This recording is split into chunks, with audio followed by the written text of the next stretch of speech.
Inicia Contigo Siempre, un espacio cívico y democrático que promueve la participación ciudadana y la rendición de cuentas, fiel a la responsabilidad social que nos caracteriza como medio de comunicación. Contigo siempre, contigo siempre, contigo siempre.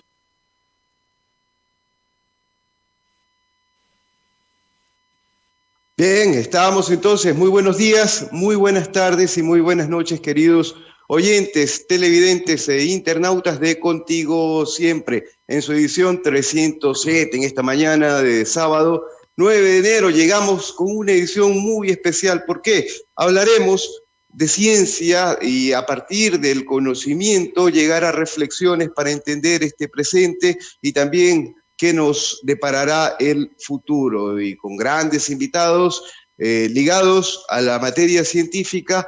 Y Carlos Berman Reina, el asambleísta de los Manavitas, quien por 307 semanas consecutivas itinerantes lleva adelante este ejercicio de participación ciudadana, de rendición de cuentas y de vinculación en el análisis de coyuntura de los temas sociales, científicos, económicos, que ahora mismo forman parte de la órbita de la cotidianidad en la vida de los manavitas y ecuatorianos y el mundo entero, digámoslo así. Y llegamos a ustedes gracias a la red de medios aliados al desarrollo de Manaví, la patria, como son Contigo Siempre Radio.com, nuestra matriz, Radio La Voz de Manta, Radio La Voz del Sur en Jipijapa, Radio FB, La Elegante de Bahía, Radio Huancavilca de Guayaquil, Radio Marejada de Manta, Radio Ovación de Machala, Radio Rumba Manavita, Radio Jama Visión, y en vivo y en directo por Televisión Manavita, Canal 30, y su reprise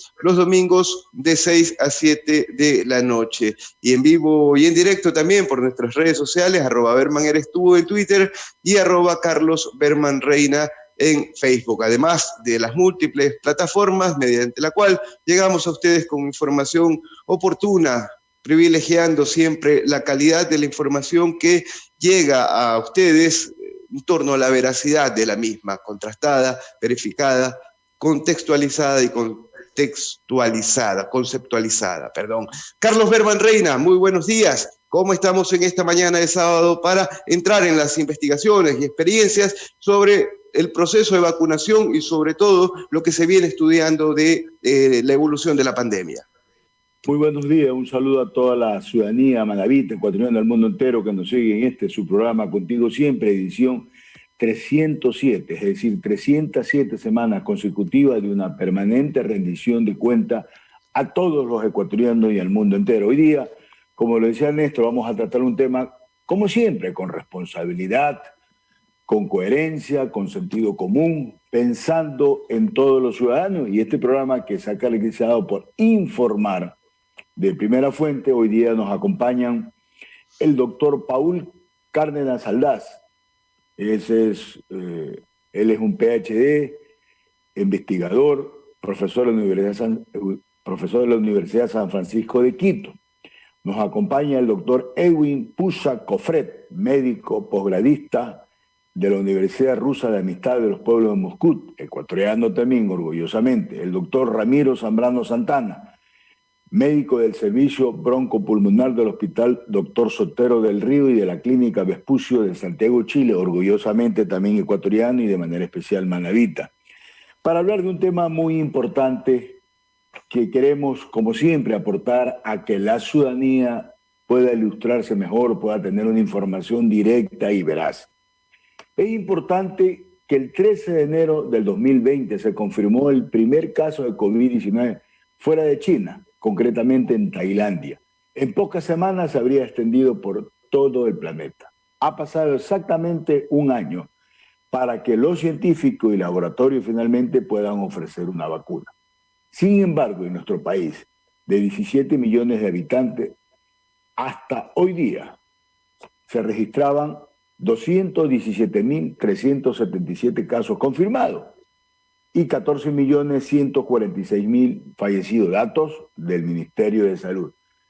Desde luego, sin contar el subregistro, nos vemos que sus autoridades se hayan preparado para adquirir y aplicar la vacuna. La situación es complicada. Esta semana veíamos en medio que hay 13 provincias con mayor velocidad de transmisión del coronavirus, que registran un alto riesgo de transmisión. Se trata de las provincias del Carchi, Cañar, Cotopaxi, El Oro, Tungurahua, Los Ríos, Manabí, Bolívar, Chimborazo, Loja, Azuay, Imbabura y Pastaza. La velocidad de transmisión de este virus se observa a través del porcentaje de pruebas que resultan positivas por cada 100 procesadas. En el caso de estas 13 provincias, el indicador es superior al 20% en las últimas 4 semanas, por lo que según los estándares otorgados por la Organización Mundial de la Salud, estaría en riesgos altos. Otra preocupación probablemente es la desinformación, porque este gobierno no tiene canales adecuados para comunicar y reducir la incertidumbre. Son las nuevas variantes del virus SARS-CoV versión 2, que ha aparecido en Inglaterra y otros países.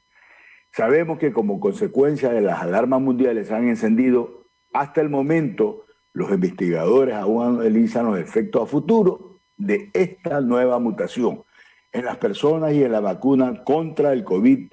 Lo veremos más adelante con nuestros invitados. Personalmente y como asambleísta de nuestra provincia y de la República del Ecuador, hemos estado muy preocupados y exigiendo al gobierno nacional atienda adecuadamente esta situación. Lamentable, pero ha hecho caso omiso y hay múltiples acciones que hemos hecho. Es que los efectos son devastadores, pero en este programa particularmente siempre tratamos de ser positivos, buscando soluciones, sin demagogia, tratando un tema fundamental que es la sanidad, que es la salud, que es la vida humana. Si bien es cierto que la pandemia nos sorprendió al Ecuador y al mundo entero, hemos dicho, hay que hablar de un antes y un después del 2020, y nadie estaba preparado. Era momento de escuchar propuestas, recomendaciones y en conjunto buscar salida. Y cuando hablaba de nuestras acciones, quiero aprovechar la oportunidad para informar nuevamente a la ciudadanía, al Ecuador y al mundo. Nosotros el 14 de abril de 2020 presentamos una resolución y fue aprobada por mayoría con más de 120 votos para inyectar liquidez para pedir ayuda internacional. Le solicitamos y le planteamos en un marco de institucionalidad que el gobierno podía solicitar un sobregiro al Banco Central de Ecuador para paliar, para buscar necesidades en función a los recursos que el mismo gobierno había anunciado que estaban por llegar, como efectivamente llegaron al Ecuador. El 19 de abril le oficiamos al presidente de la República para que las vocerías oficiales no detallaban con transparencia los indicadores, con qué criterio se distribuye el número de pruebas a cada provincia. El 24 de abril oficiamos al ministro de Salud para exigirle que haya una mayor entrega de pruebas para poder tener una mayor claridad porcentual por lo que estábamos viviendo en nuestra provincia y en el Ecuador. El 29 de septiembre le volvimos a oficiar al ministro de Salud para exigirle que la red integral de salud pública garantice la estabilidad laboral a todos los profesionales de salud. El 29 de septiembre ya lo hicimos. El 9 de noviembre le oficiamos al ministro ante la falta de insumos, falta de medicamentos que solicitaban permanentemente las casas de salud y los profesionales de la salud. El 22 de diciembre volvimos a enviarle al ministro de Salud para que en el caso nuestro de Manabí, el Hospital de Especialidades, que es un hospital de tercer nivel, podría tener un sistema de oxigenación por membrana extracorpórea para poder dotar y poder ayudar a muchos pacientes que estaban necesitando el tema de poder aliviar los problemas. El 6 de enero de este año planteamos un cambio de orden del día en el Pleno de la Asamblea Nacional y fue aprobado con 118 votos para que el ministro de Salud acuda a la Asamblea Nacional para que le explique al Ecuador cómo va a ser la metodología. Al final, cuántas son las pruebas que el gobierno nacional ha adquirido. Por un lado salió hace día el ministro a decir que 2 millones, el presidente de la República habla de 9 millones, nuevamente el ministro habla de una mayor cantidad.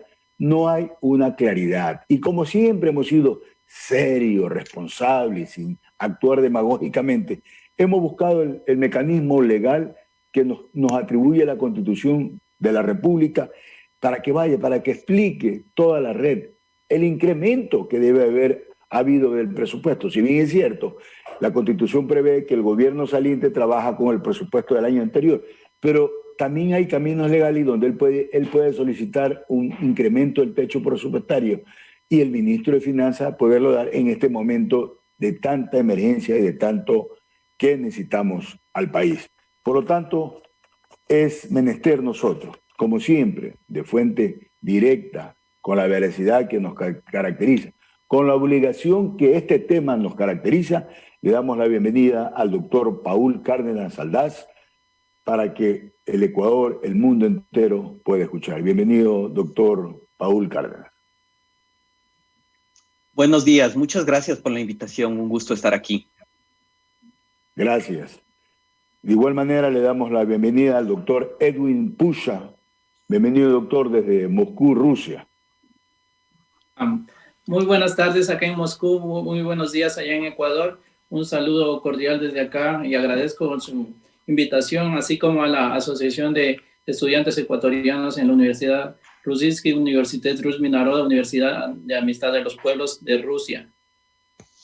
Muchas gracias. De igual manera le damos la bienvenida al doctor Ramiro Zambrano. Bienvenido, doctor, desde Santiago de Chile. Muy buenos días a Ecuador y al mundo en general.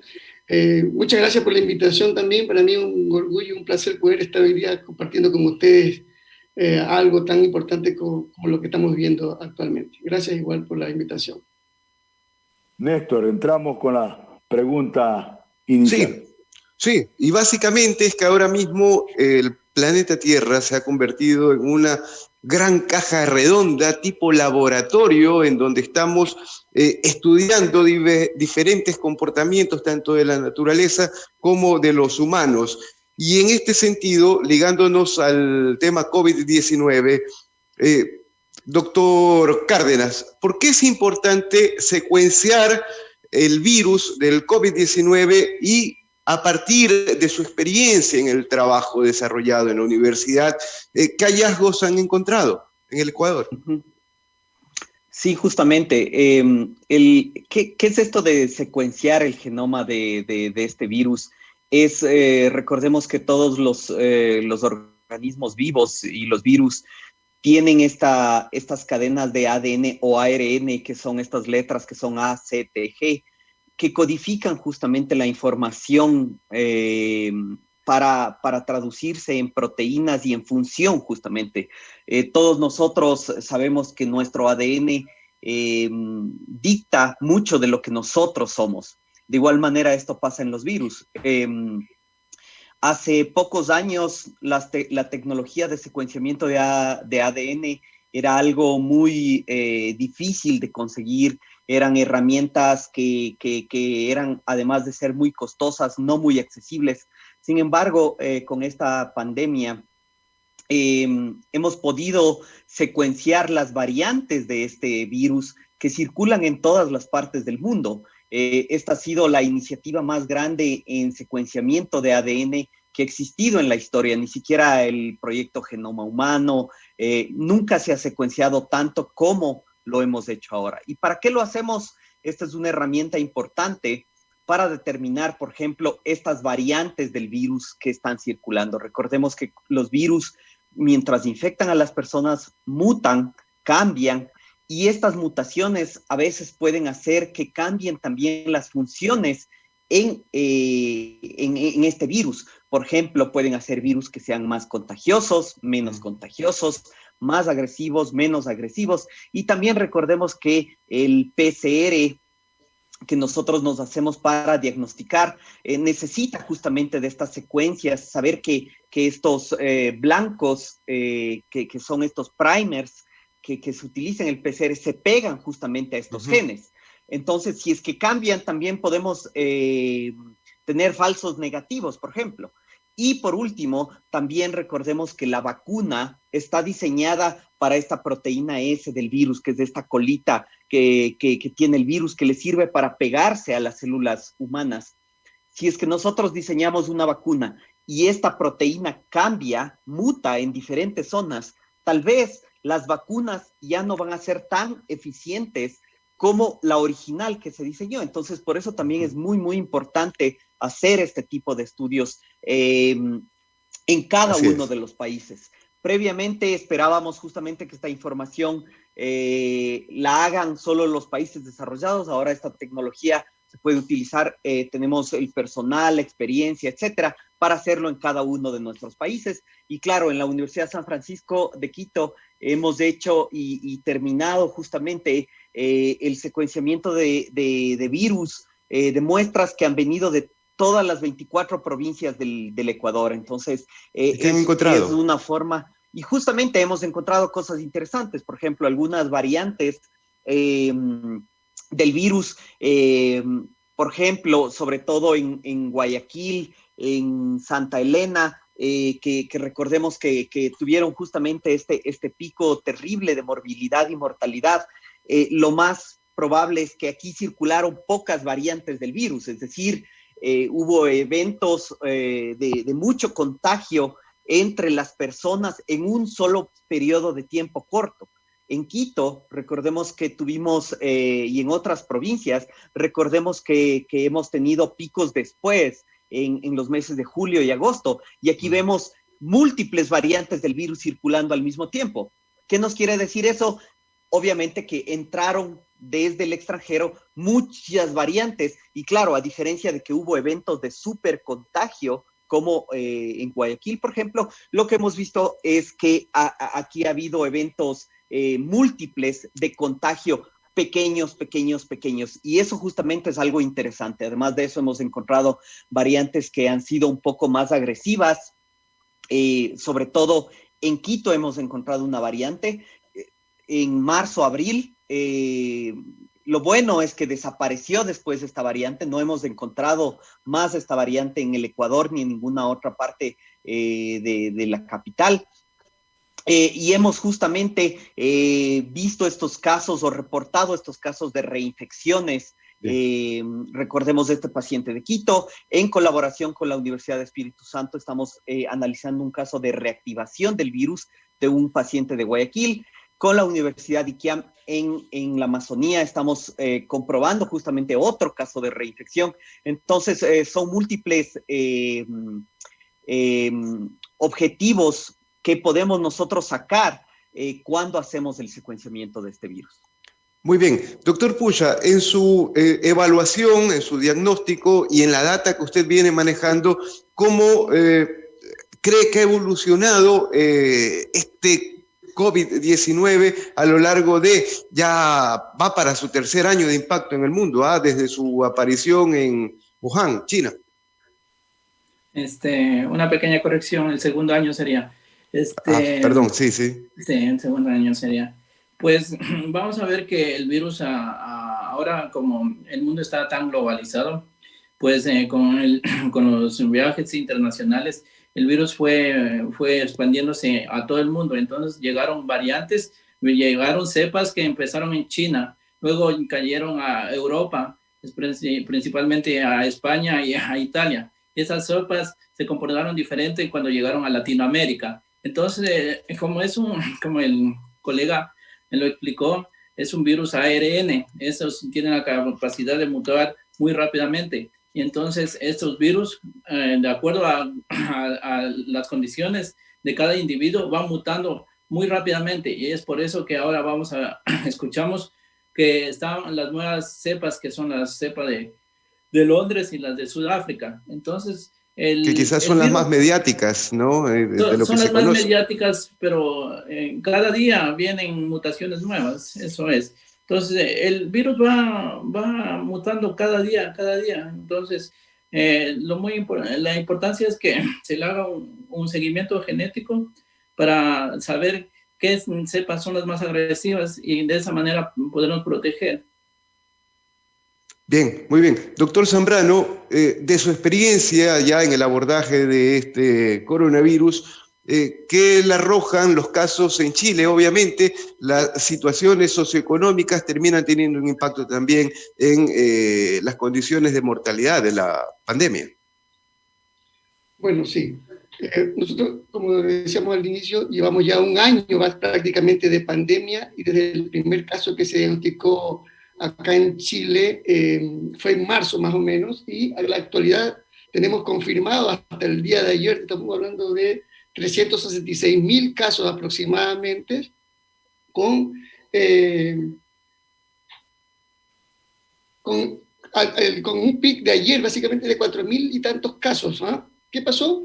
Estos casos han estado aumentando en el último tiempo. Lo que hemos visto que nosotros tuvimos un pic de virus con una alza en las hospitalizaciones, en la ocupación de camas de hospitales intensivos, como a mediados de mayo, junio, julio, hasta agosto, que fue descendiendo, pero actualmente hemos estado viendo que el virus está volviendo a reactivar la contagiosidad del virus.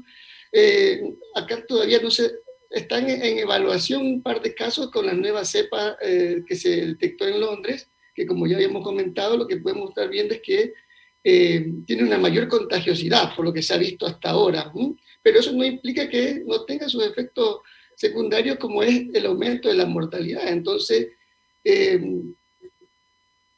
lamentablemente estamos, como en casi todo el mundo, con un aumento de casos que es un poco fluctuante, pero tiene que ver mucho con el relajamiento, creo yo, de las medidas de protección, de cuidado, hasta que obviamente podamos contar con una vacuna, con una población totalmente inmunizada. Pero por lo que hemos visto actualmente, nosotros acá específicamente en Chile, a pesar que tuvimos una pequeña baja, ahora estamos volviendo a tener un aumento, digamos, de los casos. Y relacionado con la parte socioeconómica, bueno, ha influido mucho esto de la pandemia, porque obviamente, como sabemos, en todos lados ha habido mucho desempleo, cierre de comercio, de bares, restaurantes, mall, y todas esas cosas, que ha hecho que obviamente las personas tengan que prácticamente a tomar de sus ahorros. Ha habido un par de ayudas del gobierno, ha habido un par de cosas que se han hecho en cuanto a los retiros de los fondos de pensiones, que todo eso ha influido secundario a esta pandemia, pero lamentablemente estamos viendo que estos casos actuales van aumentando ahora. O sea, es un poquito preocupante, pero estamos así casi todos, digamos, no solamente Chile, Ecuador, estamos viendo Estados Unidos, estamos viendo Europa, pero es algo que nos preocupa, digamos. Bien, muy bien. Entremos entonces al segundo eje de la conversación, y tiene que ver con este proceso de vacunación en contra del COVID. Y para aquello tenemos un video preparado desde producción para aterrizar y profundizar en la materia, sobre todo para saber cómo Ecuador asume este reto y qué nos deparará en el análisis con nuestros invitados. Las primeras 50.000 dosis de vacunas contra el COVID-19 llegarán al país el próximo 18 de enero. Así lo anunció el presidente de la República. Esas dosis empezarán a ser administradas de forma inmediata al personal de primera línea, a médicos, a quienes están en contacto con las personas con COVID.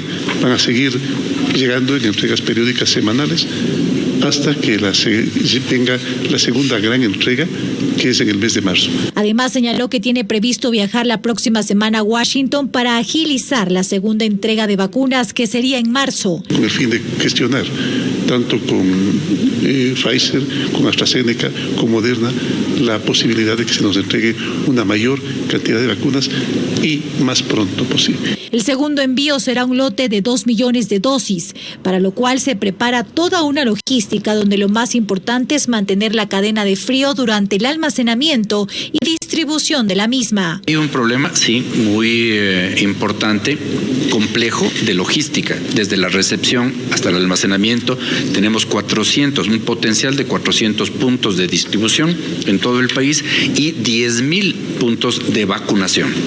400 de distribución y 10.000 de vacunación.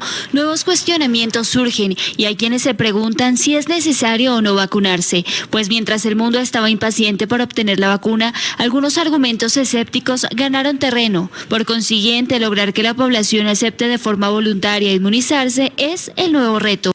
A días de que las primeras 50.000 dosis de vacunas contra COVID-19 lleguen al país, expertos analizan cuál es la mejor estrategia para lograr reducir la demanda hospitalaria. Y aunque el gobierno ha dicho que se priorizará a los médicos que luchan contra esta pandemia en primera línea, un estudio desarrollado por un grupo de especialistas de la Universidad de las Américas, UDLA, revela que estos profesionales están mejor preparados. De ahí que para el médico salubrista Esteban Ortiz, la estrategia de vacunación debería ser orientada a otra parte de la población.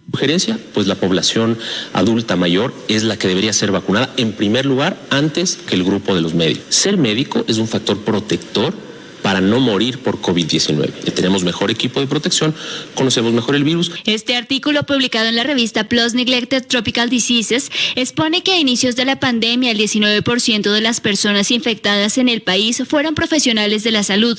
De este grupo el 9,3% eran médicos, el 3,3% enfermeras, lo que representa al menos 309 personas. Personas de 80 años para arriba tienen 5 veces más riesgo de ocupar una cama de terapia intensiva que las personas de 50 años hasta los 70 años. Y una persona mayor a los 50 años pues tiene 3 veces más riesgo de complicarse que una persona pues menor a 40 años. Contigo siempre, contigo siempre, contigo siempre. Bien, estamos entonces. Doctor Cárdenas, su criterio sobre este proceso de vacunación que arranca en el Ecuador. ¿Existe diversidad de información? Se habla de que vendrían 9 millones de dosis para arrancar a aquello, esta inoculación masiva, pero habría que todavía afinar detalles con respecto a quiénes son primeros los beneficiados en torno a la vacunación. Sí, justamente, bueno, es positivo que las vacunas lleguen y que lleguen lo más pronto posible. Y aplaudo justamente que ustedes difundan este tipo de información. En primer lugar, porque viendo en el video nos damos cuenta de que esta creencia en que las vacunas o no funcionan o incluso nos hacen mal, puede llegar a ser bastante perjudicial. Recordemos, en países desarrollados hay campañas muy grandes de estos grupos antivacunas justamente, que dan información que es falsa, errónea, por ejemplo, de que van a cambiar nuestro ADN, etcétera, etcétera, para promover que la gente no se vacune. Y en realidad estas vacunas, a pesar de que se han desarrollado de una manera rápida, se han hecho con la mejor tecnología y con la experiencia de muchos científicos a nivel mundial. Y obviamente cualquier intervención que tengamos en nuestro organismo, como un medicamento, una vacuna, puede producir efectos adversos, pero estaba viendo un reporte de los primeros 2 millones de personas que ya han sido vacunados a nivel mundial. Se reportaron más o menos 75 efectos adversos en relación a alergias graves. El resto de efectos adversos son dolores de cabeza, malestar, fiebre, etcétera. Entonces, como vemos, los efectos adversos que ocurren justamente no son algo que nos tiene que preocupar tanto como para decidir no vacunarnos. En relación al país, obviamente es bueno que lleguen las vacunas. Sin embargo, claro, en esta fase 0 que habla el ministro de Salud, llegan solamente 50,000 dosis, de las cuales, o sea, van a vacunar a 25,000 personas. Es bastante difícil el tratar de escoger cuál será la población inicial para vacunarse, en términos de que si es que solo hay 25,000 dosis, recordemos que existe más de 1.6 millones de ecuatorianos de más de 65 años, en primera línea, contando médicos, enfermeras, personas que trabajan en primera línea, militares, casi 1 millón de personas. Entonces, claro, es súper difícil con muy poquitas dosis decidir cuáles son los primeros. Y claro, es triste que tengamos que nosotros decidir y pesar quiénes son los primeros que se tienen que vacunar.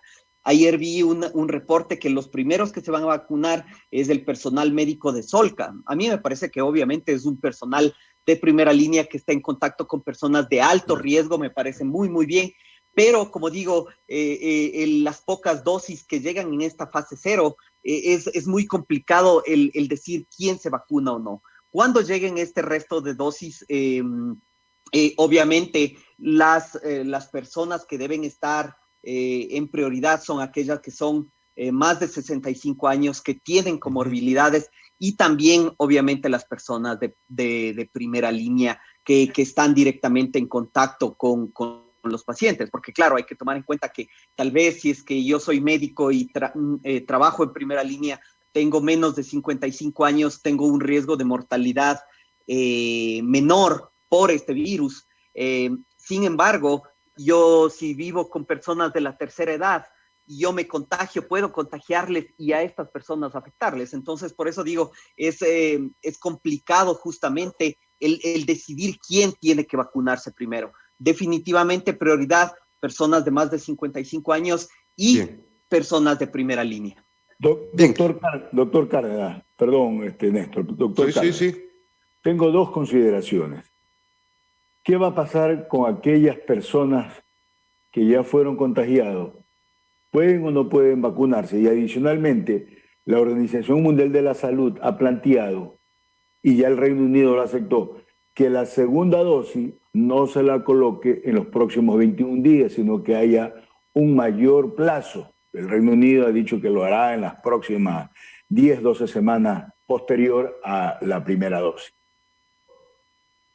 Bueno, justamente esas son dos preguntas muy, muy buenas. En relación a la primera, aquí justamente escuchamos al ministro de Salud que decía no se deben vacunar. Y claro, hemos conversado con él y hemos visto que justamente ha rectificado. La información es errónea, que las personas que ya tuvieron COVID no se deben vacunar, sino que obviamente no son prioridad para vacunarse inicialmente. Esa debe ser la información correcta. ¿Por qué? Porque estamos viendo casos de reinfecciones, estas obviamente van aumentando con el tiempo, pero además de eso, cuando uno se contagia de COVID, no sabemos esta inmunidad cuánto tiempo dura. Hay personas que les dura y les ha durado hasta 8 meses esta inmunidad, pero hay otras que les ha durado 1 o 2 meses. Entonces, como no podemos en cada persona que ha tenido COVID hacer un análisis cómo está su sistema inmunológico, lo mejor es vacunar absolutamente a todos. La OMS y los países como Estados Unidos, en Reino Unido, ya se recomienda que una persona así haya tenido COVID debe vacunarse. Entonces también tenemos que considerar este porcentaje de población que ya ha tenido COVID en el Ecuador. Y en relación a la segunda, a la segunda inquietud, sí, justamente ha sido bastante controversial esto de que se va a retrasar la segunda dosis. Sin embargo, países como Estados Unidos, y yo estoy de acuerdo justamente con la mayoría de expertos que dicen que esto no se debería retrasar, esta segunda dosis. ¿Por qué? Porque si es que tengo un ejemplo, estas vacunas llegan a ser efectivas en dar protección en un 90% en la mayoría de estudios, los diferentes tipos de vacunas que se han probado. Entonces, si es que yo pongo una sola dosis, no hay estudios de qué porcentaje llega y tienen una inmunidad y por cuánto tiempo. Lo más probable es que tengan una inmunidad, pero esta dure unos pocos meses, y por eso justamente es lo adecuado de la segunda dosis, y de la segunda dosis ponerla a los 21 o 28 días. La mayoría de estudios dice, claro, si es que yo en vez de vacunar a 30 personas y les doy el 90% de protección, puedo vacunar a 60, pero tal vez les doy solo el 60% de protección. Entonces, voy a tener de 30 personas, si es que vacuno con las 2 dosis, 24 muy bien protegidas. Pero si es que yo vacuno 60 solo con una dosis, lo más probable es que voy a tener 21, 22 que están bien protegidas, y el resto da lo mismo exactamente. Entonces, por números, yo pienso que no se debe retrasar justamente esta segunda dosis, y la mayoría de investigadores, incluso del Reino Unido, están en contra de que se retrase mucho tiempo. No hay estudios que digan que cuánto tiempo dura la inmunidad con una sola dosis, y claro, todos los estudios se han hecho con 2 dosis, entonces, basado en lo que sabemos, es mejor rápido las 2 dosis. Sí.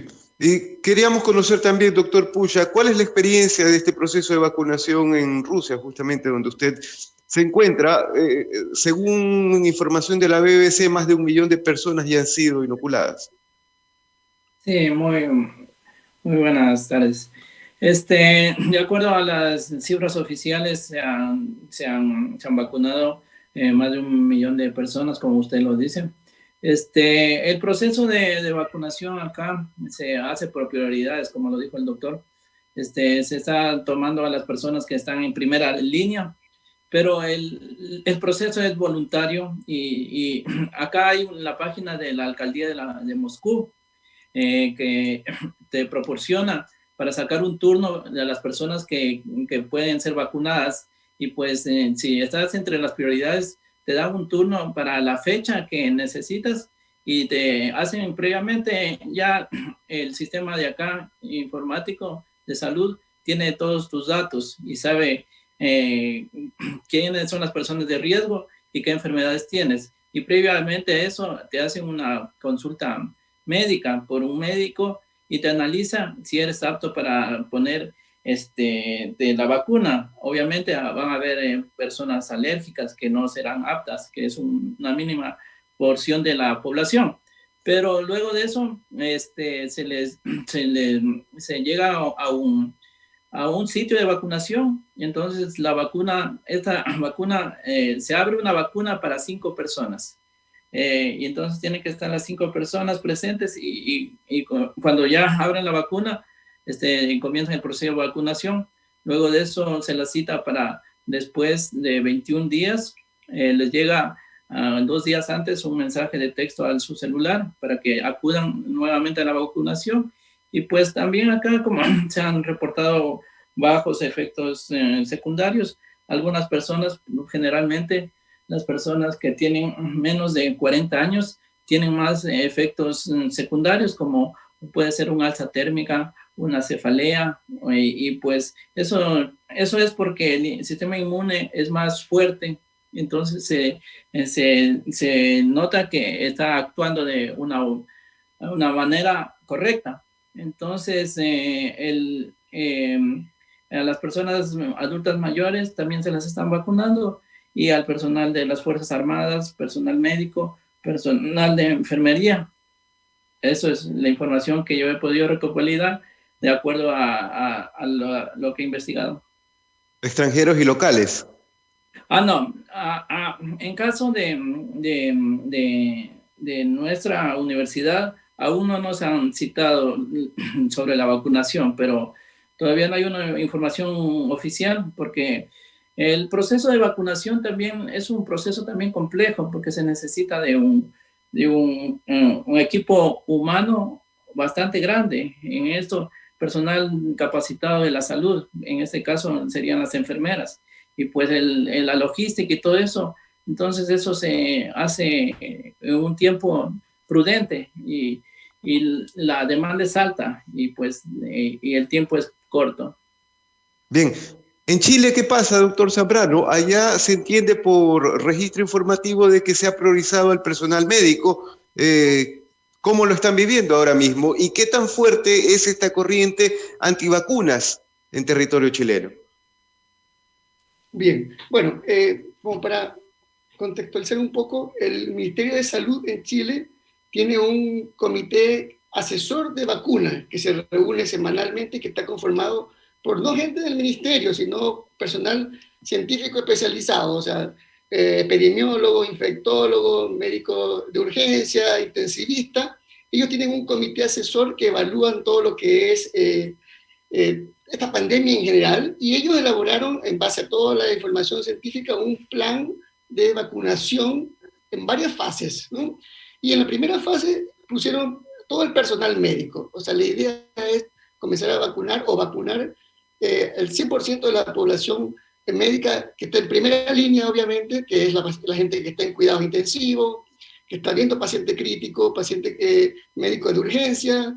De esa manera van bajando a los médicos que hacen atención ambulatoria, obviamente. Esto es como la fase 1. Y esta fase 1 está desglosada en fase 1A, por ejemplo 1B. En la 1B va la gente que trabaja en los servicios de salud, la que hace, por ejemplo, la gente que transporta a los pacientes, que trabaja en la empresa de aseo de los hospitales, está enfocado al área de salud 100%. Yo creo que eso es importante dejarlo claro. Luego viene la segunda fase, que van a las personas con mayor riesgo, y dentro de eso están los adultos mayores con comorbilidades, ¿no? Como habíamos conversado, y sabemos que, claro, estas personas, si se enferman de COVID, son las que tienen alta probabilidad de ocupar una cama de intensivo o de fallecer. Y obviamente tampoco eso significa que los jóvenes no pueden o no vayan a complicarse, se complican, y hemos estado viendo casos de pacientes jóvenes en estos últimos tiempos que se están complicando bastante más que en la primera parte de la pandemia. Ojo con eso. Y en segunda fase van a ir todos los personales, las personas que trabajan en los servicios básicos, por ejemplo, en las empresas de luz, de agua, en las empresas de correo, todo el personal que requiere ir también, así mismo, una fase 2A, 2B, de acuerdo a esas prioridades. Y en tercera fase, en la fase 3B, o en la fase 3, va el personal general, o sea, la población en general. La idea es que uno, como hemos visto y sabemos, es que uno logre un 80% o más de vacunación a la población, ¿sí? Para poder obtener, obviamente, una protección adecuada, hacer una protección de rebaño, y que ojalá podamos combatir esta pandemia.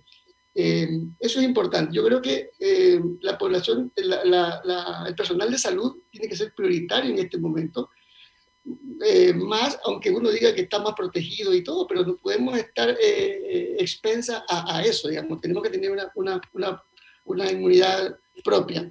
Y obviamente todo el personal que en las distintas escalas de salud. No significa que no se vaya a vacunar al resto de la población, sí, pero hay que ir, como te digo, categorizándolo en esta fase que está bastante bien clara y establecida, y es lo que se está haciendo. Actualmente, Chile comenzó a vacunar a partir del día 24 de diciembre, y hasta el día de ayer llevábamos ya 10.656 trabajadores de la salud vacunados. No tengo exactamente el dato de los funcionarios total de salud, pero además que recién llevamos aproximadamente, van como 20.000 dosis que van llegando al país de las que se ha comprado. Chile compró casi, por lo que estaba viendo, 36 millones de dosis de la Pfizer actualmente, y es la que se está poniendo actualmente, obviamente con todas las medidas de bioseguridad que eso implica, que ya lo habíamos visto en cuanto a la refrigeración y congelación y todas esas cosas. Pero eso es lo que estamos haciendo ahora acá nosotros en la cosa de la fase de vacunación. Y obviamente, como en todos lados, hay esta corriente de los antivacunas, pero es una corriente obviamente que se ve, que está pegando, pero que nosotros igual como personal médico tenemos que estar ahí encima tratando de, obviamente, bajarle un poco el perfil a esto y explicándole científicamente que estas vacunas, como dijo el doctor Cárdenas, son seguras. La que está usando Chile ahora, claro, es la que tiene el RNA mensajero, que no entra al núcleo de la célula, que no te va a producir, no te va a convertir en un loro, ni en un mono, ni en un chivo, ni nada. Eso es importante que la gente entienda, que son vacunas seguras, son nuevas, obviamente, pero que están, lo que se ha visto en los estudios que se están haciendo actualmente, que están produciendo una inmunidad adecuada para poder llegar a combatir este virus tan mortal que tenemos actualmente, tan complicado. Bien, muy bien. Carlos Berman, quizás el debate de aquí en una semana será básicamente cuántas vacunas necesitamos y el método de aplicación. Y en este sentido, ¿cómo deberá responder la institucionalidad del Ecuador? Así es, por eso nosotros, con esa misma seriedad que nos caracteriza, con esa misma responsabilidad, tratándose de lo más valioso que tiene la humanidad, que es la vida, hemos planteado que el ministro de Salud vaya a la Asamblea y que le informe, porque tenemos que ser claros, hay una desinformación total. Por un lado salen varios actores dentro del Ministerio de Salud a decir una cosa, otro dice otra cosa y no hay una claridad.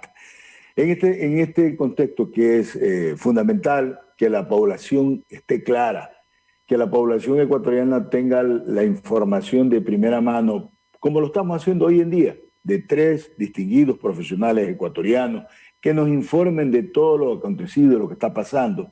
Por eso es importante en esta última parte del programa, en función del tiempo, y la última pregunta es las recomendaciones de ustedes como profesionales a la ciudadanía, porque escuchamos varios criterios que tal o cual medicamento, por ética no doy los nombres, pueden combatir y que ya has dado ejemplos. Vivimos hace unos pocos días en la principal ciudad del Ecuador, Guayaquil, que se habló de un medicamento y todo el mundo corrió a adquirir y se acabó el medicamento.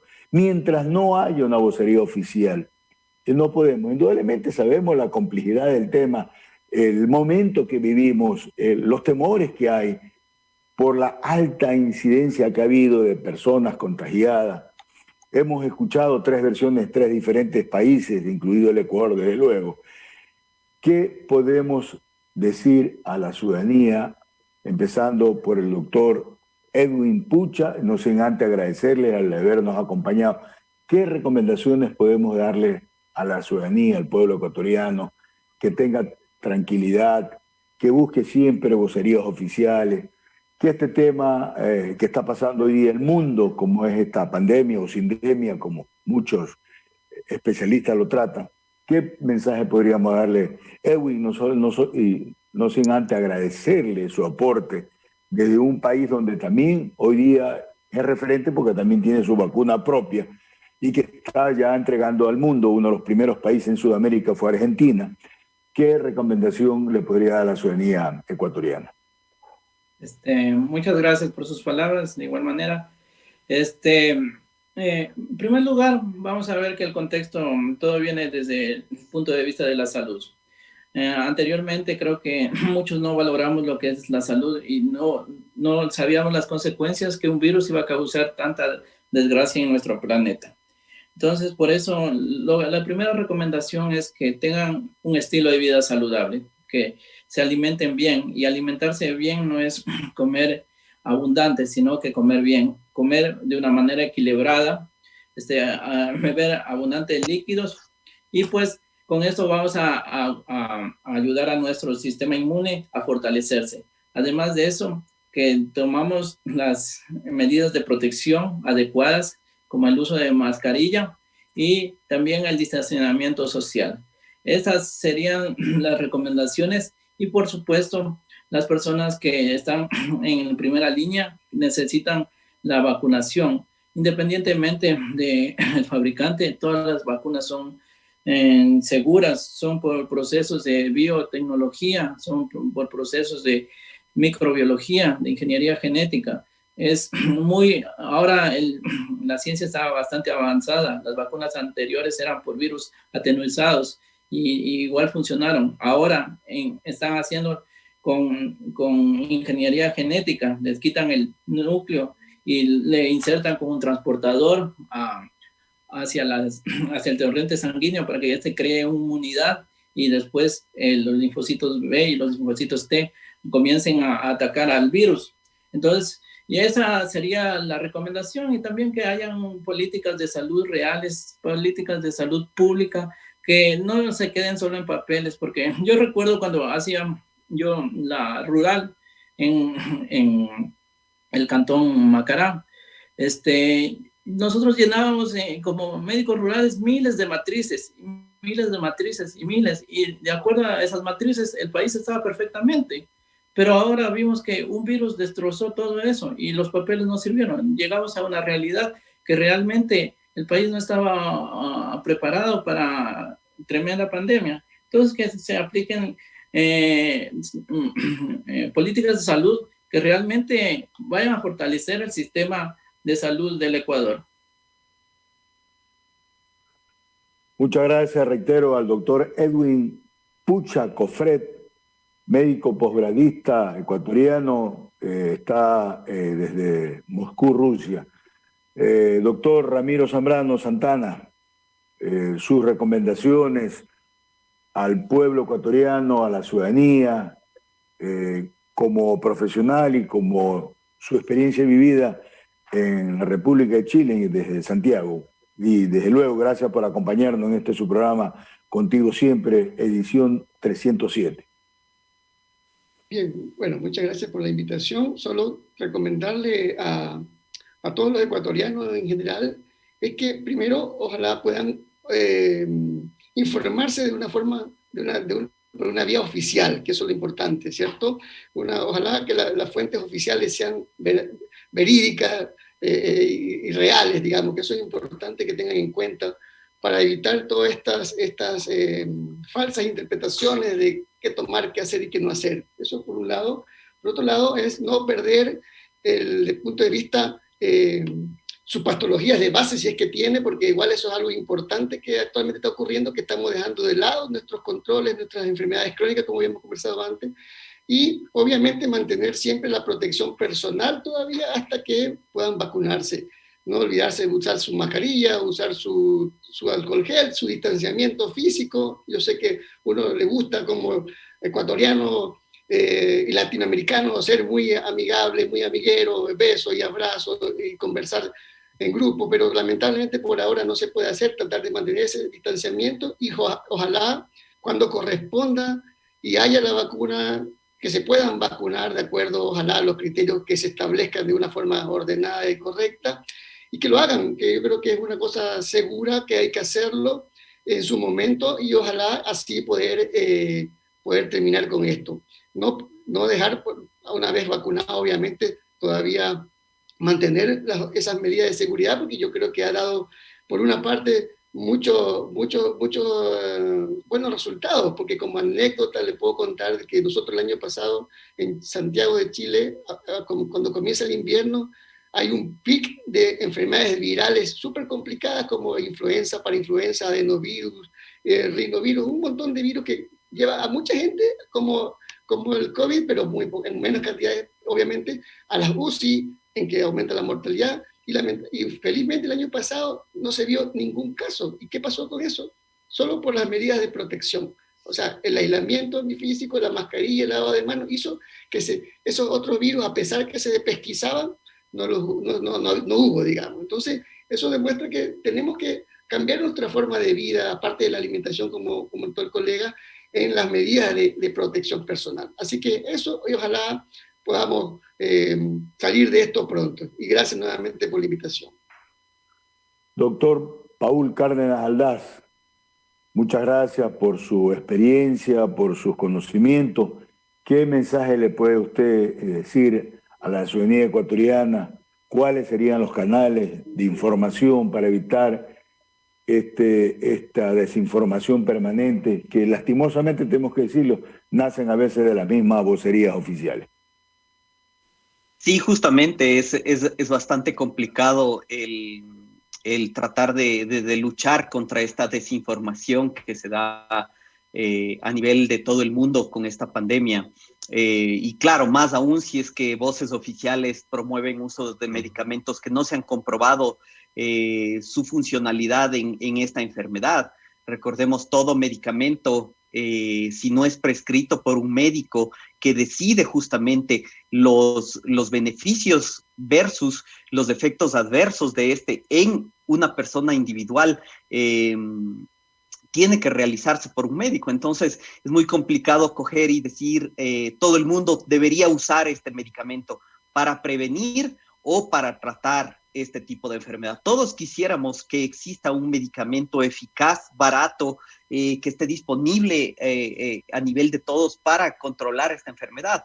Pero recordemos hace unos meses con el dióxido de cloro esta información, después tuvimos otros tipos de medicamentos que se los, ¿cómo se llama?, promueve como medicamentos milagrosos. Es bastante peligroso. ¿Por qué? Porque no solo pueden producir efectos adversos en las personas que los toman, sino también da una falsa sensación de seguridad en relación a estas personas. Es decir, hemos escuchado personas que dicen, yo tomo esto, entonces voy tranquilo, salgo, no me cuido adecuadamente. Y esto justamente es un mensaje que nosotros tenemos que promover, que tenemos que seguirnos cuidando.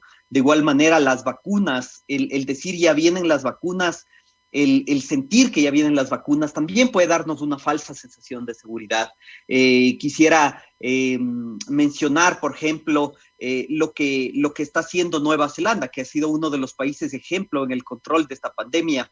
Ellos dijeron, ok, para que lleguen vacunas o dosis de vacunas a nuestro país con cuentagotas, mejor vamos a esperar a que lleguen en una cantidad suficiente como para vacunar a la mayor parte de la población. Y esto va a pasar en junio, julio. Entonces, hasta mientras, todos vamos a seguir igual, todos vamos a seguir cuidándonos con distanciamiento social, con mascarillas, etcétera, etcétera. Porque claro, si es que escuchamos que vienen vacunas y como digo, vienen a cuentagotas, también nos puede dar esta falsa sensación de seguridad. Obviamente, lo que más tenemos que hacer es seguir informando a la población en general.